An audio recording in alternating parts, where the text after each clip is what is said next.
Good evening, my brothers and sisters. Today we commemorate the martyrdom of a Pope, Saint Callistus I. He was martyred, and it is reputed that he has been a slave. So, the Lord does not look at any status of life. So as long as we respond to His call, whether we are slaves or free, the Lord will raise us up. So this is the mystery of how God makes a person be an instrument of peace and a channel of love. And today, in the person of Saint Callistus, we see an inspiration here that regardless of who we are, if God so chooses us to make a difference in this world, He will do so. And it needs our cooperation, my dear friends, struggle, and even in the face of death, that we can at least say yes to the will of God. So, why? Kasi tayo po, every day, mayroon po tayong tinatawag na martyrdom. Dalawang klase ang martyrdom, red martyrdom, which you will die, or you will shed blood, or white martyrdom, in which you die to yourself daily. Sa mga pangutya, sa mga intriga, sa mga persecution sa iyo. So, these are white martyrdom. And even though you have no control, meron ding voluntary martyrdom, which you deny yourselves of things that you can have, but for the sake of the kingdom of God, you deny yourself. Kahapon, I talked about the young offenders. Nagbigay po kasi tayo ng recollection, 2 days, sa mga young offenders, mga minors na nag-commit ng heinous crimes. And kanina naman, we are in a recollection with parents and teachers. And maganda po yung recollection din namin kanina kasi it's an eye-opener on how to cope up if we are persecuted or we kasi may mga nag-breakdown pag hindi na nila kaya yung persecution sa kanila. And one beautiful thing there is that prayer does a lot in the recovery of a person. Kaya may tinatawag doon na dalawang klase, sanity at insanity. Napaka-konti ng napaka-hairline ng kumbaga ng pinakahawakan nating sanity sa pagiging insane natin. So we are trying our best to be insane in this world, to be sane in this world of insanity, kumbaga. Kasi if kung bumitaw tayo sa Panginoon, madaling mawala sa mundo. So, kanina, we also discussed about the attacks against the family, which our children the children's future are in jeopardy.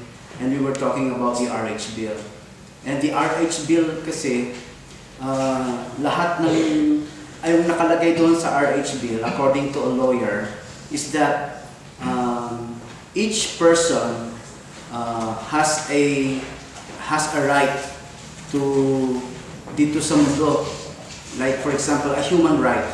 And once the RH bill is approved, it will become one of the human rights of a person or a child regardless of age. Yun po ang mabigat doon kasi if a child, halimbawa, kasi ang inaalis nila doon sa RH bill is the power of the parents over the children. So that the children, even as young as these ones, grade 3, grade 4, grade 5, can decide for themselves without the parents' consent. Yung pang mabigat doon. Even if they are carrying contraceptives, if you admonish them or you tell them it's wrong, the parents start to become, is already going against the law. That's why yun po yung pinakamahirap na mangyari. That we will lose control over our children and only the government can teach them what to do. I think this is this is a bill which is anti-Filipino. It is really against our culture. And one more thing is that if your child becomes pregnant and she considers abortion, and if the parents will not approve of that, walang magagawa ang parents. And even the child, hindi niya kailangan humingi ng parents' consent to abort the child. So these are laws that is being introduced into our consciousness, into the Filipino consciousness, to destroy the morality. Napakabigat ng magiging repercussions nito if we do not make a stand. So, tulad ng sinabi ko kahapon, the RH bill is anti-family, it's anti-youth, and it's against the culture of the Filipino. It's a culture of death. And isa sa mga mabigat pa doon, it will open an avalanche of anti-life bills.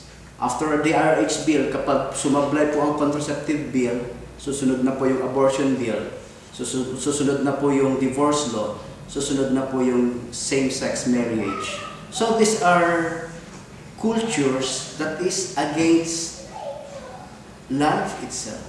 Hindi lang siya anti-Filipino but anti-life. And Philippines is the last country na walang divorce law. And we should stand proud against that. So, my dear friends, if we love our children, let us make a stand. Let us voice out this yung pangontra natin dito sa bill na i-introduce ng ating mga lawmakers, which they are being blinded by the flood of lobby money. And napakalalim po ng maaaring mangyari sa mga kabataan natin. That's why isa po sa mga maitutulong natin is to pray hard, to stand our ground. Sabi nga it is the evil one now that is slowly crawling into our society, into our families. And we can only discover this movement of the evil one if we are praying. And ang panglaban po natin dito is to stand firm in our faith. Because if we are strong in our faith, God can work miracles. And even the gates of hell cannot prevail against us. Amen.